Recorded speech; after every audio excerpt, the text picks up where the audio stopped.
இலங்கையின் ஜனநாயகத்தின் உயரிய பீடமாக திகழும் நாடாளுமன்றத்தில் இப்பொழுது ஒரு மௌன யுத்தம் வெடித்துள்ளது. இது சபாநாயகர் ஜகத் விக்ரமரத்னவுக்கும் ஊழியர் குழாம் பிரதானி சமிந்த குலரத்னவுக்கும் இடையிலான மோதல். வெறும் இரு நபர்களுக்கு இடையிலான சண்டேன இதை ஒதுக்கிவிட முடியாது. இது மக்களின் வரிப்பணம் மற்றும் நிர்வாக அதிகாரம் தொடர்பான ஒரு பாரதூரமான விவகாரம்.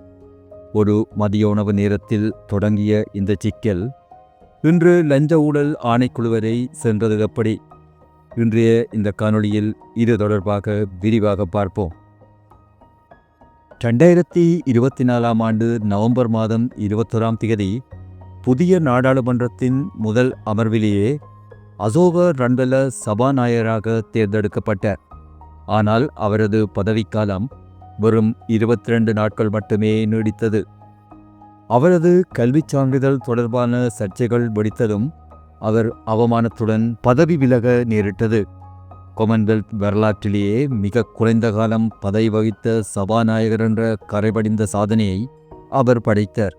அவருக்கு பின்னரே டாக்டர் ஜகத் விக்ரமரத்ன இந்த பதவியை ஏற்றுக்கொண்டார்.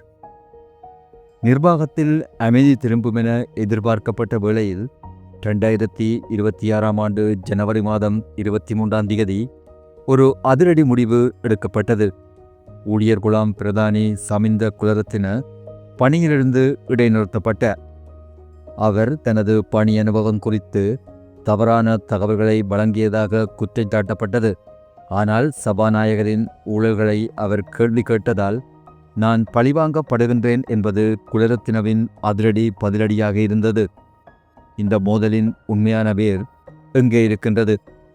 ஜூன் 18, 2025ஆம் ஆண்டு அன்று சபாநாயகரின் உணவறையில் நடந்த ஒரு தனிப்பட்ட வாக்குவாதம்தான் எல்லாவற்றிற்கும் ஆரம்பம். அத்துடன் தகவல் அறியும் உரிமைச் சட்ட அதிகாரியாக இருந்த குலரத்ன சபாநாயகரின் சில இரகசிய தகவல்களை வெளியிட பரிந்துரைத்தார். இது சபாநாயகர் தரப்புக்கு பெரும் நெருக்கடியை கொடுத்தது. குலரத்ன முன்வைக்கும் அந்த 8 முறைப்பாடுகளும் சாதாரணமானவை அல்ல. சபாநாயகர் தனக்கு அனுமதிக்கப்பட்ட வாகனங்களுக்கு மேலதிகமாக வாகனங்களை பயன்படுத்தியமை இதில் மிகவும் முக்கியமானது. பல மில்லியன் ரூபாய் பெறுமதியான எரிபொருள் கொடுப்பனவுகளை முறையற்ற விதத்தில் பெற்றுக்கொண்டமை, நாடாளுமன்றத்தின் விலையுயர்ந்த ஊடக கருவிகளை சொந்த தேவைகளுக்காக பயன்படுத்தியமை மற்றும் ஒரே நேரத்தில் 2 உத்தியோகபூர்வ இல்லங்களை அனுபவித்து வந்தமை போன்றவை லஞ்ச ஊழல் ஆணைக்குழுவின் நேரடி விசாரணைக்கு உட்படுத்தப்பட்டுள்ளன.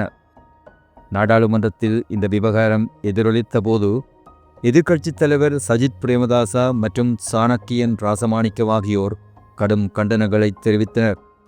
சபாநாயகருக்கு அடிபணிந்து நடக்காவிட்டால் அதிகாரிகளுக்கு இதுதான் கதியா என சாணக்கியன் எம்பி கேள்வி எழுப்பினர். ஒரு அதிகாரிக்கு தனது தரப்பு நியாயத்தை கூற வாய்ப்பு வழங்கப்படாமல் இடைநீக்கம் செய்தது ஒரு மோசமான முன்னுதாரணம் என அவர்கள் வாதாடுகின்றனர். தற்பொழுது இந்த விவகாரம் நீதிமன்றம் மற்றும் லஞ்ச ஊழல் ஆணைக்குழுவின் கைகளில் உள்ளது. சமிந்த குலரத்ன தனது இடைநீக்கத்துக்கு எதிராக மேன்முறையீட்டு நீதிமன்றத்தில் வழக்கு தொடர தயாராகி வருகின்றார்.